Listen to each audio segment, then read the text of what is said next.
There we are. All right. Officially record. I've got a fly in the room. Hopefully that's not going to bother us. Everybody, I'll see you in a few minutes. Going to get started. Brendan, over to you. It's not an orb. There is a fly. There we go. Might be a test. Adios.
Again, it is the first words which affirm the link. For those of you which are practicing or developing this style of mediumship, you will find value in allowing those first words to be spoken. In essence, of course, it is not the first words, but it is this part which allows the flow to occur.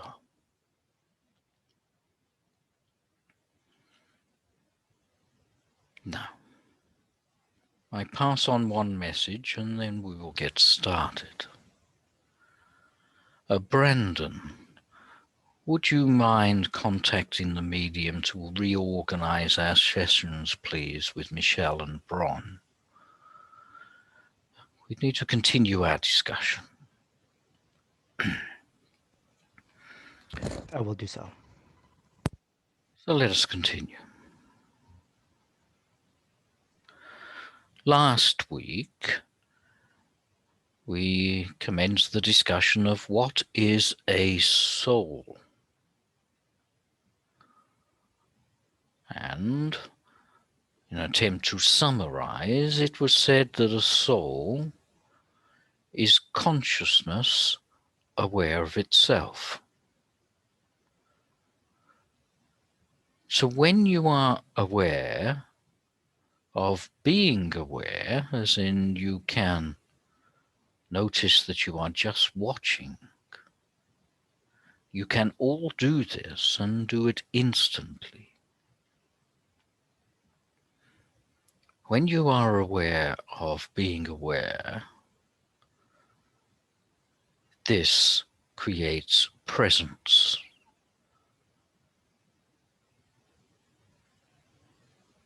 As in, there is recognition of something. In this case, of awareness itself.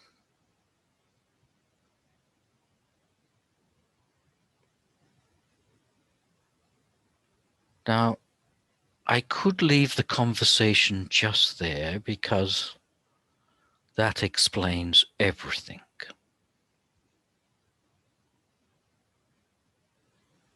That is the very source of all matter. Consciousness is aware of itself, and this creates first being and then presence.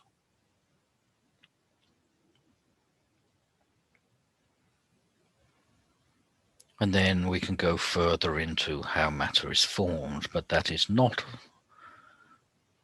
the title of today's talk. So when awareness or consciousness is aware of itself, there is presence, and then there is also the ability to watch, to look for external factors.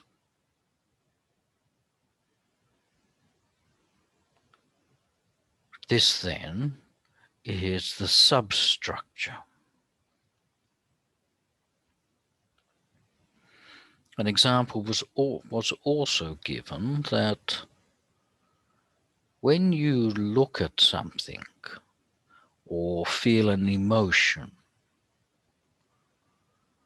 again, the truth is, let us say an apple, the experience of apple is internal, it is not external. So you may see the apple, but the comprehension of it being apple is internal. And obviously this must happen within consciousness itself. Now, I know that this is a very deep and maybe complex issue to understand.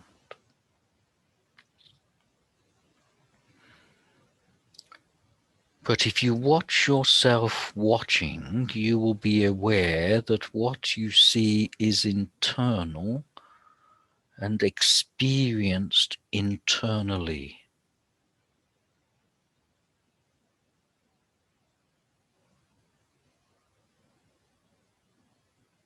You see, consciousness is not like an object, it is like a field or a lake.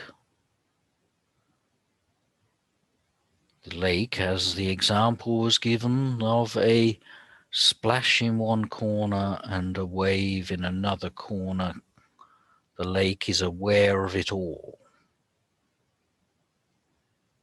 the experience is within the lake.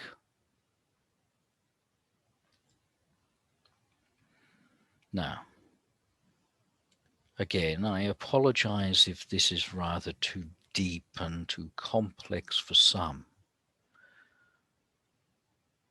but this will explain to you not only why everything is unified, as in everything is one, but also how there is multi-location.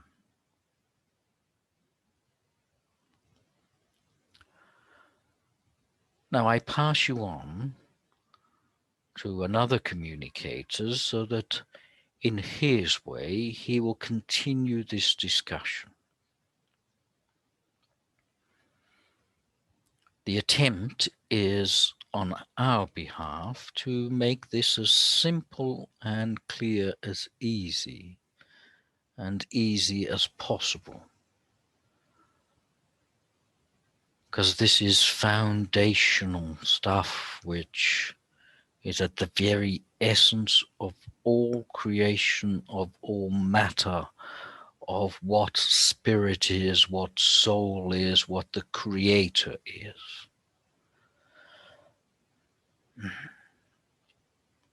You may find this very difficult to find other teachers on this level.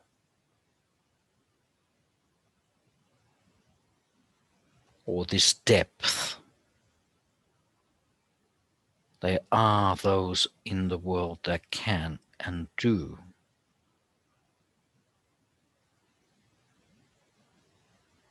But there are so few that you may find them difficult to find.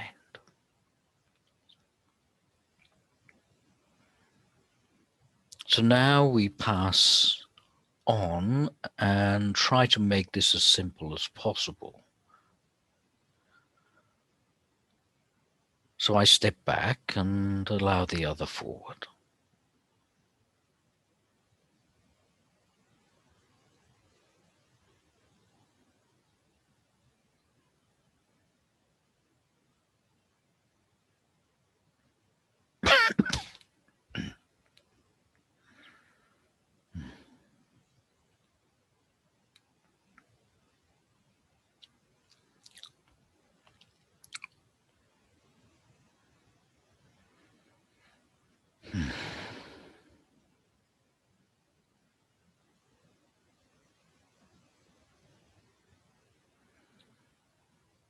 If you think of consciousness like that lake he was talking about, what I mentioned last week,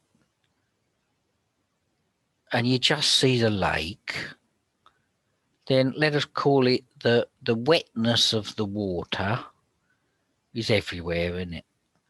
You can't have one bit of a lake where the water is dry, because that's not the essence of water, and another part of the lake where the water is wet. You can't have one side of the lake that performs one way, and that's impossible to be in another way. You can have splash and drip and dribble in every part of the lake. Every part of the lake can have fish. Every part of the lake could have frogs or anything else. When rain falls on the lake, the whole lake benefits. It's not just one corner. When there's a leak, well, the whole lake gradually drains away. The whole lake is one. But you think because it splashes in one corner and maybe runs a little quickly over there that it's different to lake over here, which is, let's say, more still and clear. It's impossible. All of the lake is exactly the same. It may be affected slightly different by local circumstance, but it does not alter the constitution of the lake or the water.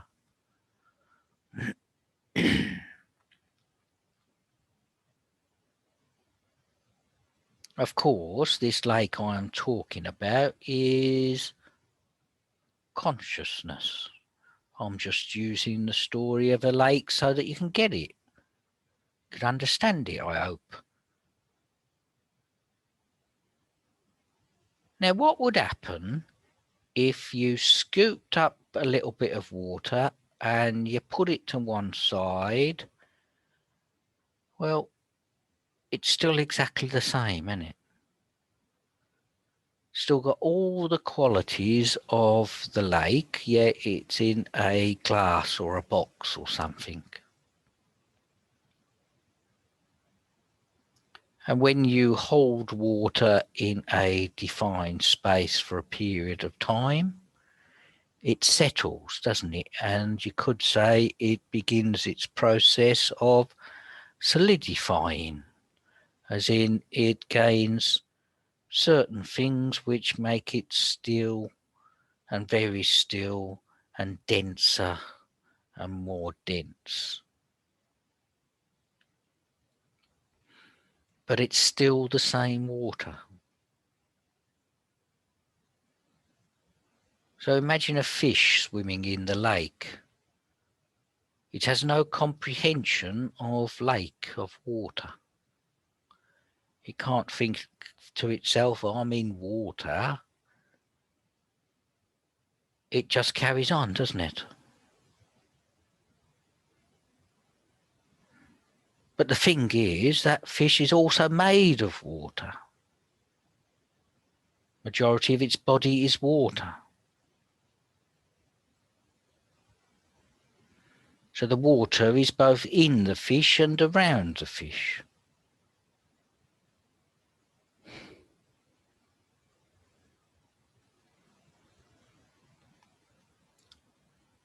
So you see, every part of the water has exactly the same qualities as the whole lake.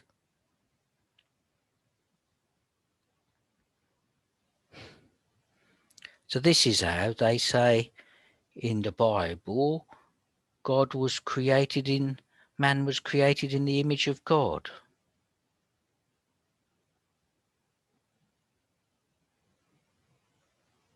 The consciousness within you, or what you really are, is the same as the consciousness that exists in the next person. It's exactly the same. You can't scoop one bucket of water from one side of the lake and another bucket from the other side of the lake and the water be any different.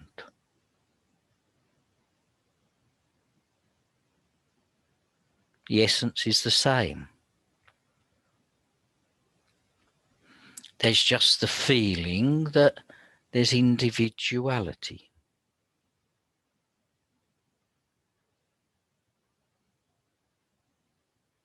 You see, every individual part is an exact replica of the whole.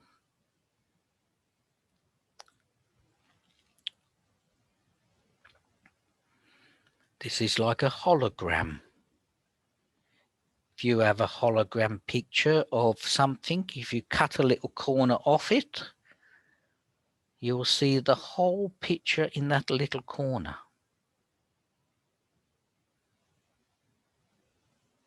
You don't see a fraction of the picture, you see the whole picture. So consciousness, or at this stage, because it's aware of itself, we are saying it has presence, so we are talking soul, has every quality that every other soul has.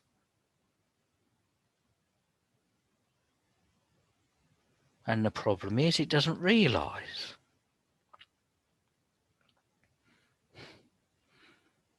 You don't realize that you have exactly the same ability as the person next to you, the person next to them, the person next to them.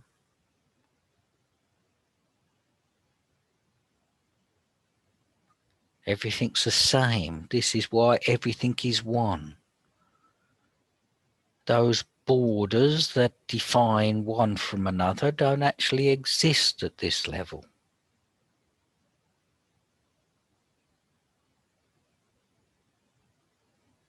You see, the soul, or that little corner of the picture, if you want, in essence, it's trying to join back to the rest of the picture. And it thinks to itself, I've got to get back home. I've got to get back where I feel like I'm full, I'm complete, I'm whole. So the little corner of the hologram is saying to itself, I don't feel whole. I feel like I'm separate. And I need to get back to being one with everybody else.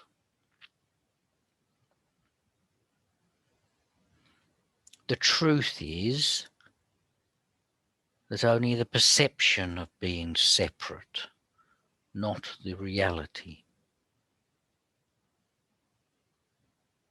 The one corner of the lake thinks there's just me. No, it hasn't woken up to it is actually the whole lake.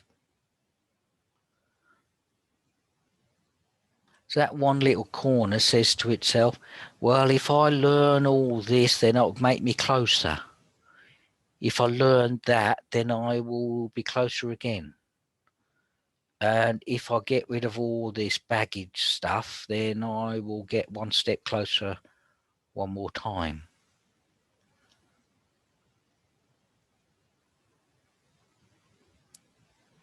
So it has the perception that it needs to learn. Perception that it needs to learn, let us say, compassion or joy or what it's like to be a soldier. It thinks to itself, if I learn that, then I'll be a stage closer. If I learn how to get rid of anger, I'll be a stage closer together once more. If I understood compassion or religion or non-religion, I get one step closer again.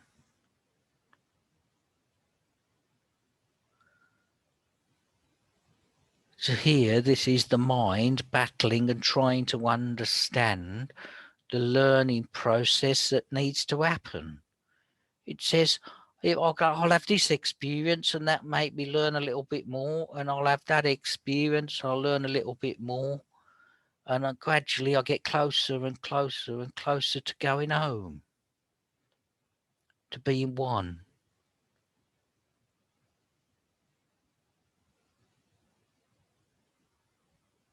And that's what you're doing. You're saying, I've got to have experiences, I've got to learn love, compassion, I've got to learn how to look after me kids, or I've got to learn to let my kids look after me.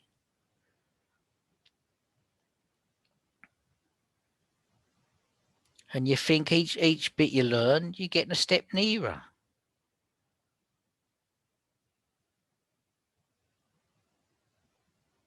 And this is why you have what's called your astral world, or the layers of astral world.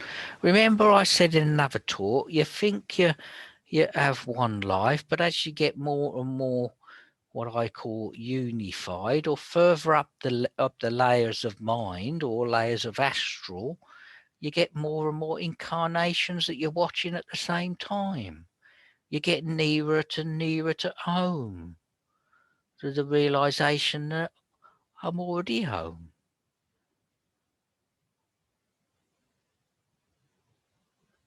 So the astral world is the world of the mind trying to comprehend itself, trying to develop, trying to grow, trying to make itself bigger and better, so it becomes its home. And this is why inside all of you there's a feeling of something more. This is why your connection changes from, I understand what's going on here, but you learn how to understand what's going on for another person and another and another. The underlying nature is love that pulls everything together. the love that you have for your partner, or for some of you, it's probably more appropriate for your pet. You do feel one when you have love.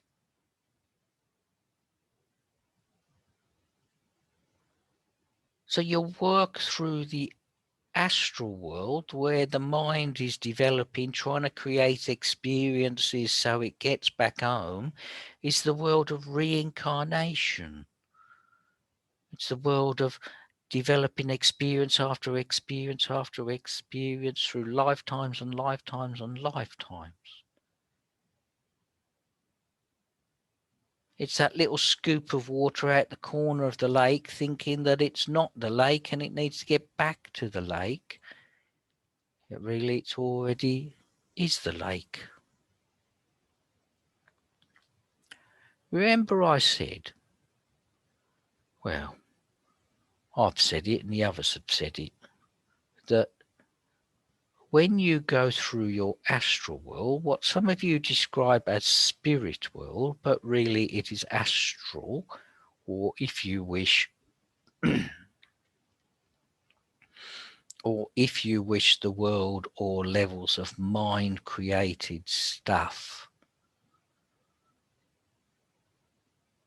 As you learn to pick up some experiences, drop away other experiences, and gradually drop away and drop away and drop away, you get lighter. Love increases.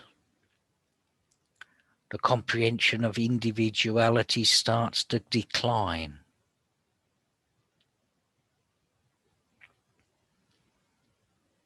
Here, reincarnation is the key, but it becomes less ideal the higher you go, because you can experience other things happening. And then you come to what I call a doorway, and the doorway of pure spirit when you've discovered you're the lake. Or the photo or the hologram photo is actually stuck back together.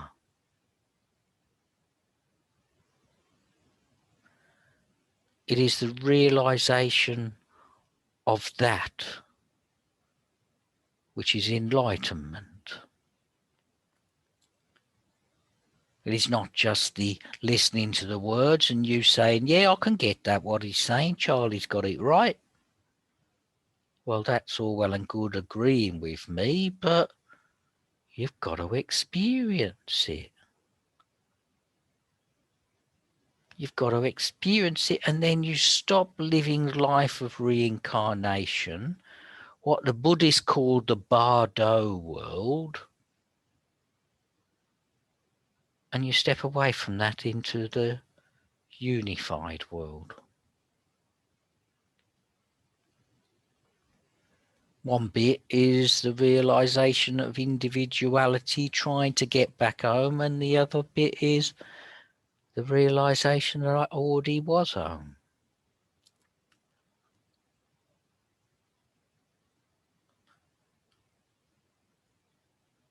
So if you want to make progress, you can do it two ways.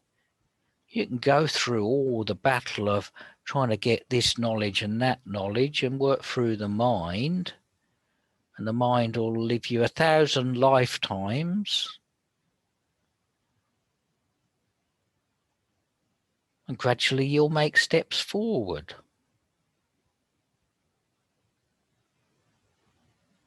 Everybody's doing it, but it comes to a point where the truth dawns on people and says, well, maybe I don't need to do it.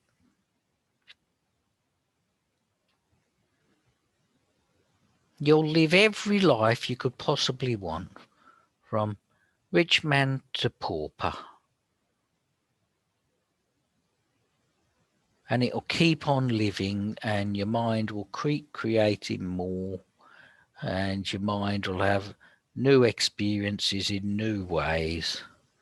This world of mind is endless when you look into it and go into the smallest detail. It is endless when you look out at the expansiveness of it, and you'll never find the end.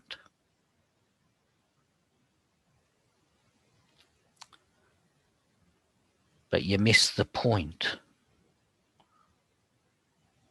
What is it that's looking?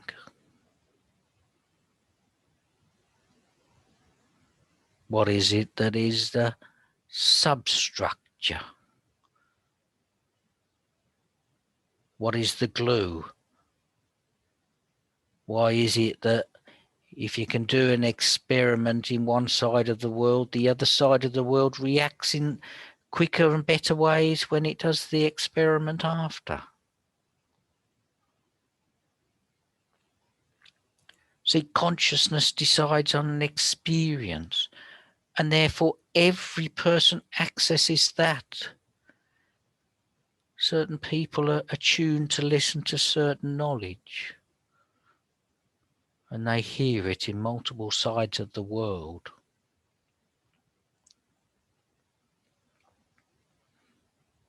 So if consciousness decides to have a creation of something called car, that is put into the whole of consciousness. And if you are so attuned to this knowledge, you will pick it up and say, I know, I'll create a car. And that is why the inventions occur on the opposite side of the world. That is why creatures resolve puzzles easier after the other one has solved it on the other side of the world. That is why attunement happens. Where one knows it, the other knows it.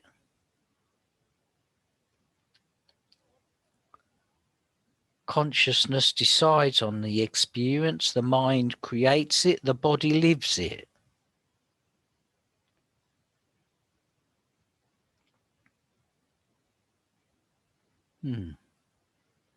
So it's like a ripple, isn't it? Let's say consciousness wants to think about car. It happens in the middle of the lake. The ripples go to every corner of the lake. But only where circumstance hits the right shapes does car become a creation.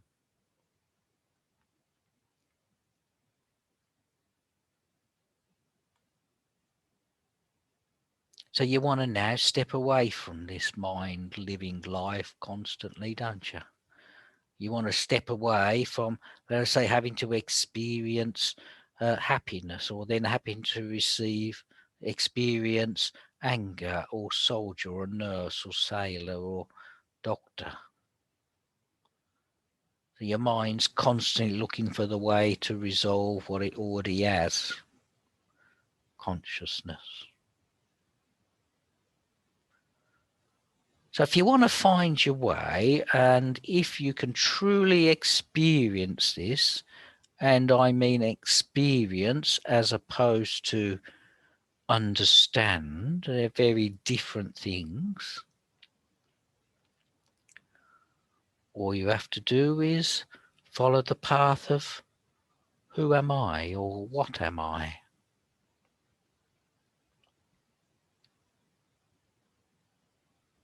You are an experience within consciousness, a thought within consciousness.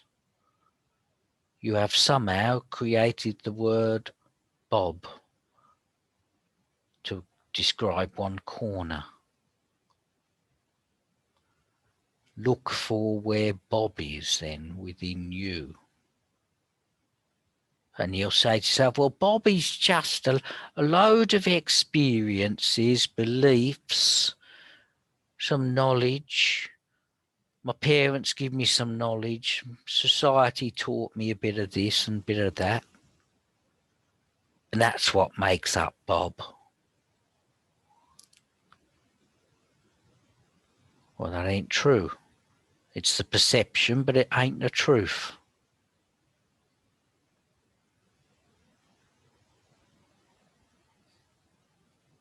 You are a bubble of experience within consciousness.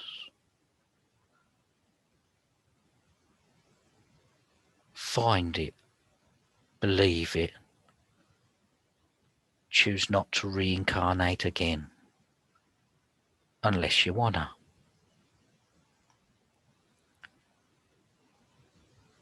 Now you go find yourself somebody else who'll explain this to you. You'll find there's scientists who'll say consciousness is just a little byproduct of the mind ticking over. Well, then how come it exists after death? When the brain's stopped, why is there awareness? And they think of all sorts of things, don't they? They say it's a bit of chemical stuff. Chemical ones mixing with two, and you think you're aware, but you ain't. Well, you can find 100, if not 1,000, if not tens of thousands of experiments which say the opposite. Half your scientists want to believe what they want to believe. If they want to believe 1 + 1 is 3, how are you going to change them? You see, they're on their journey through the mind and they ain't come to it either.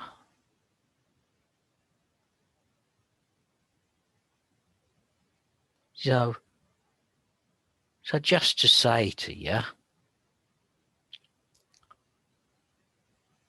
you have everything. And this is why everybody has access to everything. You don't at the position of mind, but you do at the position of consciousness.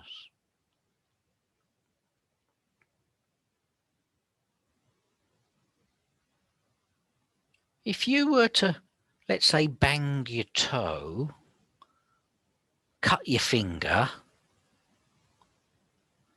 next time this happens to you, because a few of you are quite clumsy, have a look. Is the experience of cut finger in the finger or in consciousness? When you look, you see pain is registering on finger. But it's being felt internally, isn't it? It's not actually being felt on the finger, but the nerves are reacting there. The nerves give the signal travels up the arm into the brain, but the experience of pain is in the brain, in consciousness within the brain.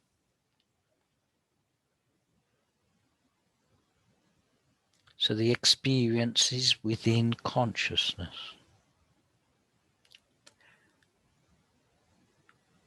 When you look at a car drive by, the experience of that car is within the conscious state. It's experienced in there.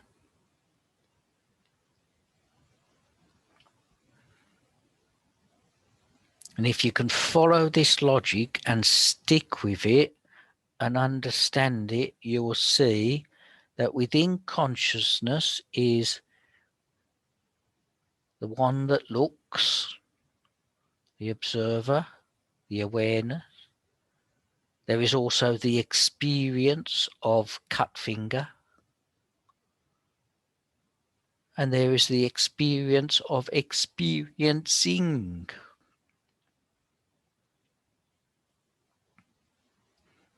All of this is within the conscious state because it happens in that bubble.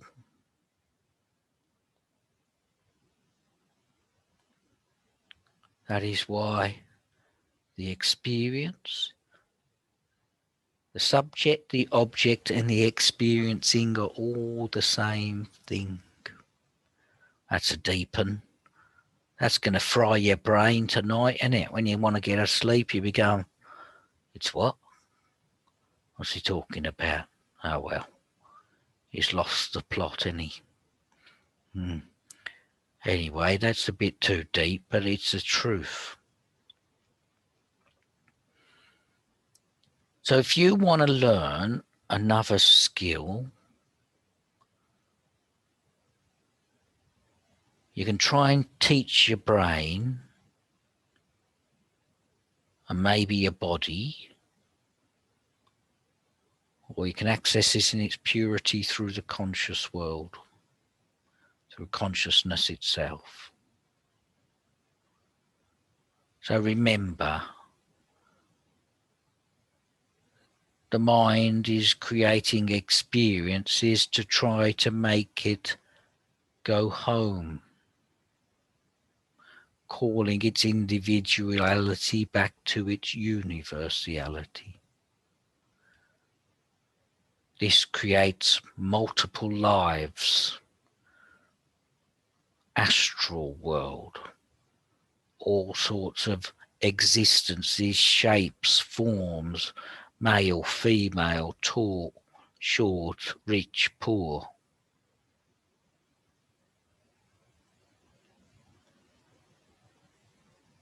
The spirit, which is the unified state of all the souls together, just watches on and laughs. What's he up to now? He sees that it's trying to get home, but it's already home. Wake up, mate. Wake up. You're already there, it's saying.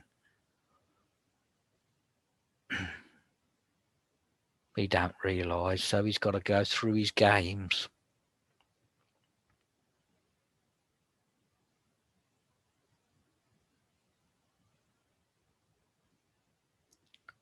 But when the soul evolves to a point and it starts to become aware of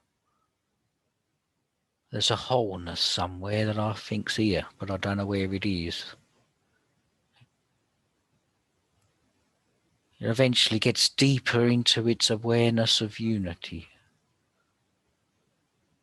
But it still feels like there's unity, but I'm just a bit away from it. And this is the door.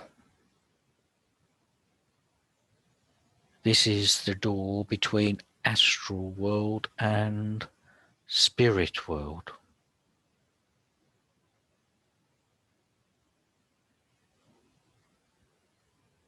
Got to wait for the door to open then.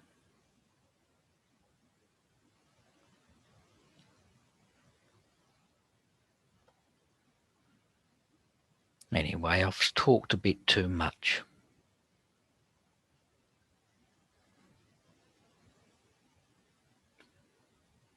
It's time for me to go. We'll talk about all these things later. Ta-ra.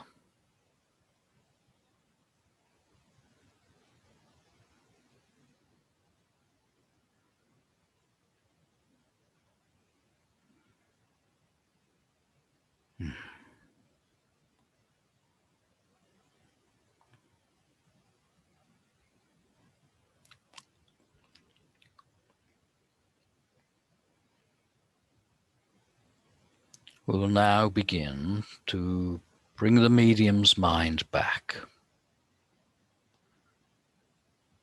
And we will continue our description and talk about what is soul next week. Until then, may peace be within you. God bless you all.